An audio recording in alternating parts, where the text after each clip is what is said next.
multiple cloud bursts had led to complete inundation in several parts of Kolkata. Several parts of Kolkata are completely submerged underwater. Unprecedented scenes out here. Roads are completely underwater. Currently reporting from Kalikapur area in Kolkata, which is an upscale area. Yet this is how it looks like. More than 300 mm rainfall has been recorded in some parts of the city, primarily Goria and surrounding areas of Goria. There are about 7 people who have reportedly lost their lives because of electrocution. I am here in Kalikapur, and this is one such area where the electrocution has happened.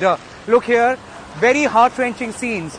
A man, roughly about 40-year-old, he was out and about, roughly around 6 in the morning, and when he was crossing this very area, and possibly he touched this, and that's how he got electrocuted. The cycle is still lying there. The umbrella which was stuck in the carrier, it's still there. The man is gone.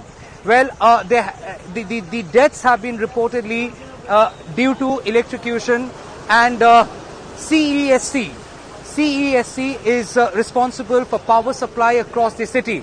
If there has been a loose wire end here at this very junction, it is the responsibility of the CESC, and of course they must answer as how there had been a lapse because we did not get any warning from the Met Department. I don't know what the Met Department does. Met Department did not issue any kind of a warning to alert people of Kolkata there is deluge expected, there is massive rainfall expected, and even if they have communicated, the communication had been so ineffective that the result had been this, that people caught absolutely unaware. There are multiple such incidents. About 7 people have lost their lives due to electrocution. I really quickly want to show you. Look at this cycle which is still lying there. The man is no more. It's still lying the way it had fallen in the morning. The area had been now cordoned off, but then it's too little and too less at this juncture because there had been 7 deaths, at least 7 deaths reported here in the city due to electrocution alone. Now CESC has issued a statement asking people to maintain safety, but then what about their own responsibility? Why have they really not done things which are meant to be done from their end? Yes, they are supposed to give power supply for Durga Puja pandals. They are also responsible for the city's beautification.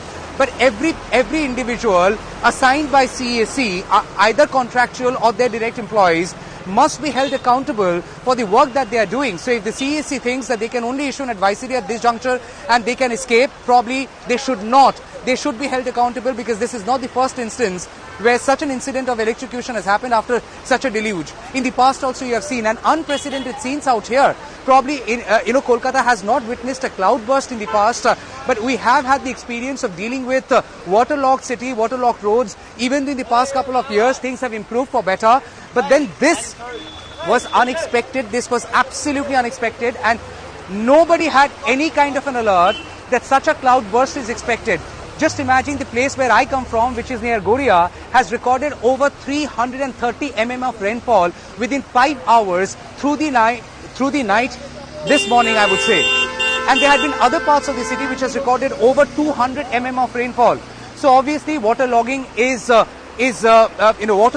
result of this. But what is hard to accept are such deaths. The area has now been cordoned off.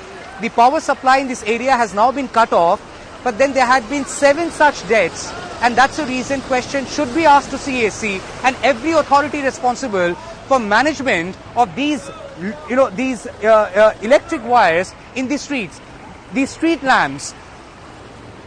I mean, if there is a loose wire, who should be held accountable? Reporting from Kalikapur here in Kolkata, this is Tamal Shah for News the Truth, NTT.